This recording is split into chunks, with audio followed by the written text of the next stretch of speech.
Picture this. You pour your life into building an empire, your name on every sign, your dreams in every deal. Then you walk into your own kingdom, dressed like an everyday guy, and they treat you like you're nothing. One man thought he'd grab a truck and go. Instead, he uncovered a betrayal so deep, it rocked his world. But it was a stranger's raw courage that turned a simple errand into a battle for respect. Stick around. This story will hit you hard, make you cheer, and stay with you long after it ends. Marcus Tate, 49, didn't roll into Tate's Coastal Motors in Savannah, Georgia, looking to flex his power. He wanted a Ram 3500, a heavy-duty beast to tow a boat for his family's new lake house, a rare treat after years of hustle. No tailored blazer, no flashy watch, just a worn Morehouse College hoodie, scuffed cargo pants, and a Braves cap tilted low. His plan was clean. Slip in, test drive, pay cash, and hit the road. No spotlight, no drama. But the moment he crossed the showroom's threshold, marble floors shining, SUVs glowing under neon lights, the vibe turned cold. Sales reps in crisp polos flicked their eyes over him, then dismissed him. Their smiles went to serious buyers. Marcus felt the sting, sharp and familiar. He'd faced this before, not as the founder of a 12-dealership empire, but as a black man judged by his skin, not his success. Tate's Coastal Motors was his monument, born from a single crumbling lot in Jacksonville 20 years ago. Back then, Marcus was 29, scraping by, dodging rejections from banks who saw his skin before his business plan. He'd clawed his way up, turning one lot into a chain across 3 states, Georgia, Florida, South Carolina. Buyers flocked from Atlanta to Charleston for his premium rides. Sleek Chargers, rugged F-150s, luxury Tahoes. Marcus wasn't the face in the commercials. His marketing VP, a polished suit named Karen, handled that. But his name was the heartbeat of every deal, every handshake, every gleaming hood. He liked the shadows, letting the empire speak. Today, he was just a guy chasing a truck. He prowled past a row of Tacomas, their paint sparkling. His fingers grazed a Ram 3500's chrome bumper. A salesman, mid-20s, gelled hair, badge screaming Ethan, finally strolled over. "Hey, you hunting something?" Ethan's voice was syrupy, but his eyes were already elsewhere, chasing a richer target. "That Ram 3500, limited trim," Marcus said, voice steady. "Let's take it for a spin." Ethan's grin twisted like he'd bitten something sour. "That's a high-end model, man. We're packed today. Got an appointment?" Marcus's gut clenched. An appointment? For a test drive? He kept his cool, years of battles sharpening his calm. "Don't need one. Get the keys." Ethan chuckled, a sound like a jab. "We prioritize booked clients. Maybe hit the used lot out back. Some cheap deals there." The message was clear. Budget cars, low expectations, assumptions about Marcus's cash. Marcus's jaw tightened. His mind flashed to his first car, a rusted Chevy he'd bought at 25, saving every dime from cleaning garages. He'd vowed then to build a place where no one felt less. Now, in his own house, he was trash. "I want that truck," he said, voice low. "Make it happen." Ethan's eyes narrowed, his fake charm gone. "Hold up, I'll check." He slunk to the sales office, already done with Marcus. Marcus leaned against the Ram, arms crossed. The burn of being sized up like dirt seared his chest. He clocked another salesman, a wiry guy named Greg, badge glinting, sweet-talking a white couple by a Jeep Wrangler. All laughs, no mention of appointments, no shove to the junkyard rejects. Marcus memorized it, his anger cold, calculating. The showroom pulsed. Phones blared.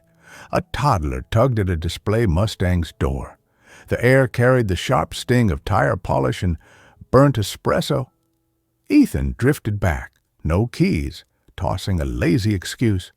Yeah, that Ram's locked for a VIP buyer later. I can show you a base model. Marcus's stare was steel. Locked? The sign says it's for sale. Ethan fumbled, caught. Systems glitched. Happens.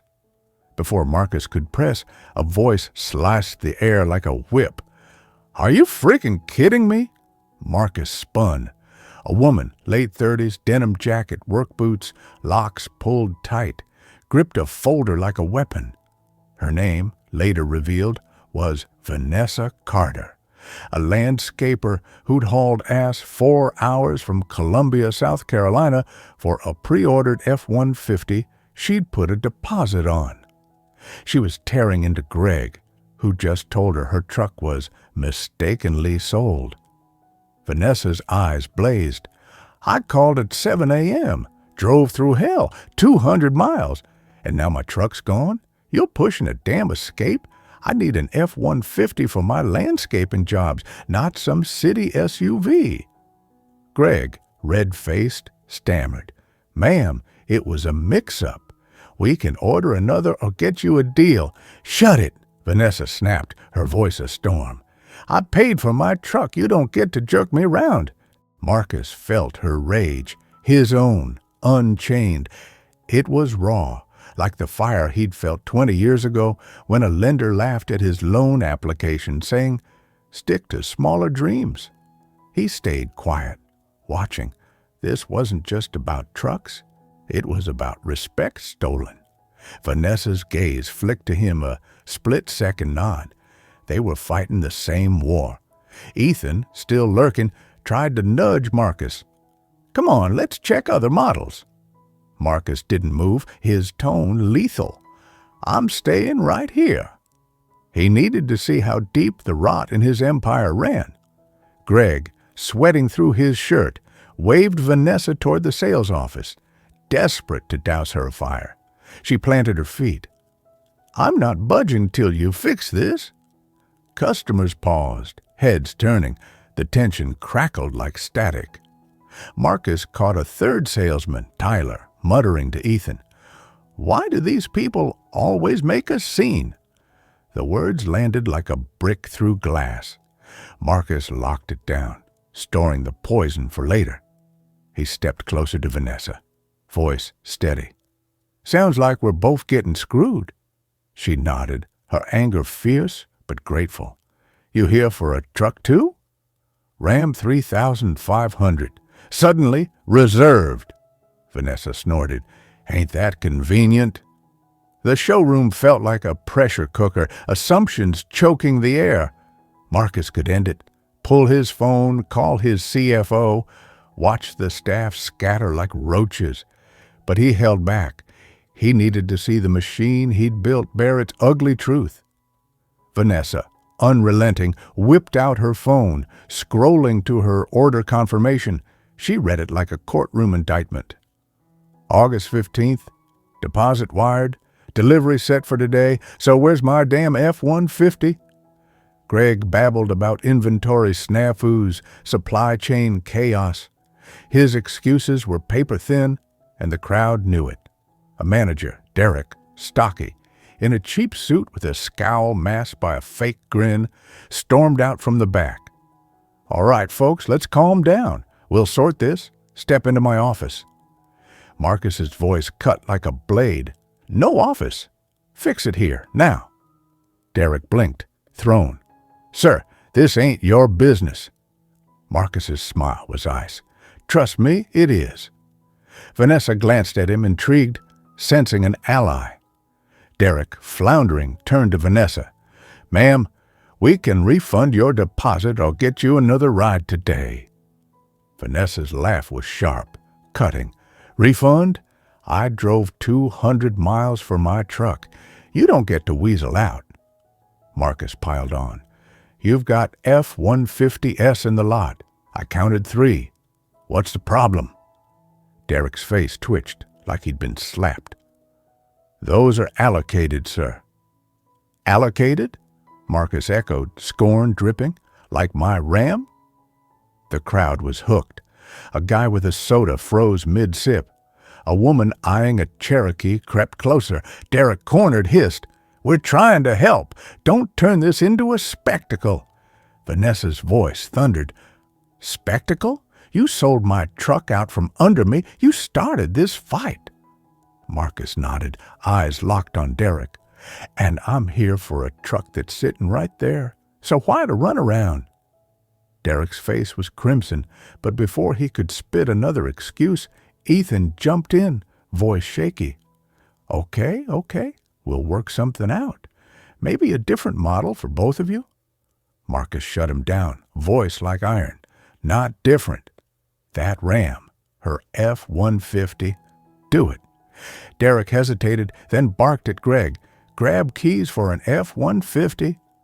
Greg scrambled, but Marcus caught the glare Derek shot Ethan. Pure contempt, not just for the mess, but for them. Marcus knew that look. He'd felt it in banks, at galas, in every space where his skin made him less. This wasn't about a botched sale. It was about who they thought belonged. Marcus was done waiting. He fired off a text to his CFO, Lena Brooks, who was 20 minutes out at a vendor lunch. "Savannah lot's imploding. Get here. No noise." Lena's reply was instant. "Rolling now." As they waited, Vanessa kept the pressure on. "My deposit better stand. Same terms. No hidden fees. No nonsense." Derek nodded, jaw tight, as Greg hustled back with keys and a stack of papers. "We're handling it, ma'am," Derek said. But his tone was a lie, thin as cheap glass. Marcus watched every move, Greg dodging Vanessa's gaze, Ethan fidgeting like a cornered rat, Derek's fake smile barely hiding his rage. Then the glass door slammed open. Lena charged in, mid-40s, lethal in a navy blazer, heels clicking like gunfire. She didn't announce herself, just scanned the chaos and locked on to Marcus. She played it smooth, approaching Derek like a random exec. "I need the manager. We've got a serious issue." Derek, unraveling, snapped, "I'm the manager, but we're swamped. Come back later." Lena's smile was a guillotine. "We handle this now. I'm Lena Brooks, CFO of Tate's Coastal Motors, and you're about to explain why customers are being disrespected in our house." The room went dead. Derek's face collapsed. Ethan looked like he'd been punched. Greg fumbled the keys. Vanessa's eyes darted from Lena to Marcus, the pieces clicking. Marcus stepped forward, voice a low growl. "And I'm Marcus Tate, founder and CEO. Now tell me why 2 paying customers were treated like garbage in my dealership." The place erupted, not in noise, but in panic. Derek choked. "Mr. Tate, I didn't know." Marcus sliced him off. "That's the damn problem. You didn't need to know my name to treat us right." He turned to Vanessa. "Miss Carter, your F-150's ready, yeah?" Derek nodded, sweating bullets. "Yes, sir. It's being prepped." Marcus didn't ease up. "No fees. Full deposit honored. 3 years free maintenance for her trouble." Vanessa's jaw dropped, but she grinned, fierce and grateful. "You're all right, man." Lena took the reins, her tone razor sharp. "Derek, round up every employee. Emergency meeting now." As the staff scurried to the break room, Marcus walked Vanessa to her F-150, parked out front, its black finish gleaming under the lot's harsh floodlights. "This your ride?" he asked. She ran a hand along the hood, eyes shining with pride. "Damn right. Busted my ass for this." Marcus handed her the keys himself. "Drive it proud. If you need me, call." He slipped her a card. Just his name, private number. She laughed, shaking her head. You're something else, Tate. The staff meeting was a bloodbath. Lena laid it bare, her voice like steel. You profiled 2 customers because of their skin, their clothes, your lazy assumptions. That's not our brand. We don't just move cars. We build trust. You burned that today. Marcus stood at the room's edge, letting Lena carve them up, but stepped in when needed. I built this company because I was tired of being spit on by lenders, vendors, customers. I was 29, begging for a loan, and they laughed in my face. I made this place so people like Ms. Carter, like me, could walk in and not feel like dirt. If you can't deliver that, get the hell out. Derek tried to squirm free. Sir, it was a mistake. We were slammed. Marcus shut him down. A mistake doesn't explain shoving us to the used lot or reserving trucks that are clearly there. That's you choosing to be trash. Lena pulled up sales data on her tablet, exposing a rotten pattern. Black and Latino customers consistently offered low-end models, longer waits, jacked up rates. This isn't one bad day, she said, voice cold. This is a disease. The room was a graveyard. Ethan stared at the floor, hands shaking. Greg's face was pale. Tyler, the these people guy, looked ready to bolt. Marcus didn't swing the axe, not yet. He set terms, hard and non-negotiable. Every one of you starts retraining Monday. Bias, equity, the whole deal. Derek, you're on a leash. One more screw-up, you're done. Ethan, Greg, Tyler, you're benched until you pass the course. We're auditing every sale for the last 2 years. If I find deliberate bias, you're fired. No mercy. Lena added, her voice like ice. This goes for all 12 locations. No one slides. After the meeting, Marcus stood by the showroom's glass walls, staring at the lot. The weight of betrayal sat heavy on his chest. Lena joined him, her usual fire softened. You okay, Marcus? He nodded, but his fists were clenched. I shouldn't have to go undercover to catch my own people screwing over customers. This is my house. Lena sighed, her eyes on the lot. You built something incredible, but scum creeps in when you're not watching. Then we watch harder, Marcus said, his voice firm. I want secret shoppers at every lot, weekly, all backgrounds. If this festers here, it's everywhere. Lena was already typing on her phone. On it. Before leaving, Marcus cornered Ethan in the break room. The kid was slumped over a soda, looking gutted. Got something to say? Marcus's tone was a blade. Ethan flinched, his voice small. I didn't mean to. I thought you were just, not a real buyer. Marcus leaned in, eyes burning. Not real because of my hoodie or my skin? Ethan shrank.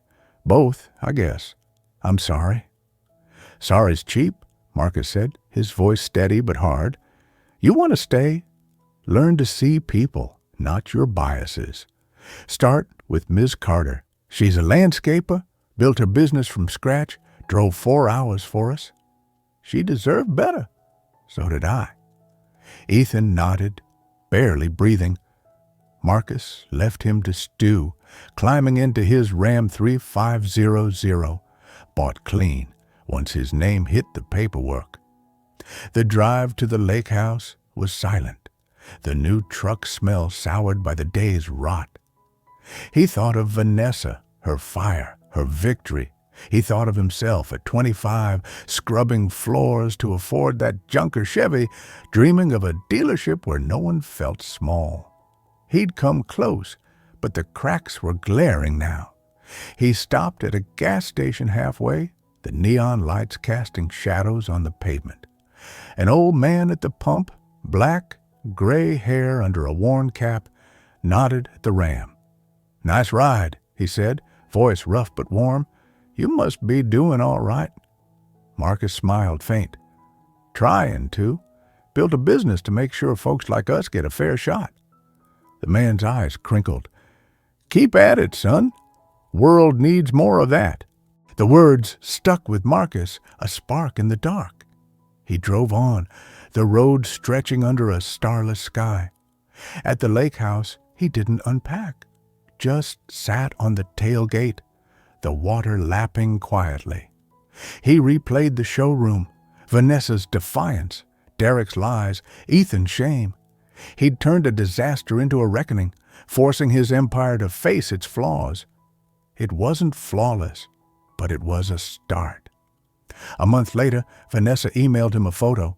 Her F-150 parked at a job site, loaded with sod and tools, her crew grinning in the background. Her message read, "Thanks for fighting for me, Tate. Keep swinging." He saved it, a reminder of why he kept going. The retraining was brutal, weaving in real stories like Vanessa's, no sugarcoating. Derek was gone in 3 months, crushed under audits that showed he'd fudged sales to favor white clients. Ethan stayed, quieter, listening more. Greg bailed for a rival lot. Tyler was canned after audits exposed his pattern of upcharging minority buyers. The secret shopper program caught issues at 4 other locations, and Marcus handled each personally, showing up unannounced. Same hoodie, same test.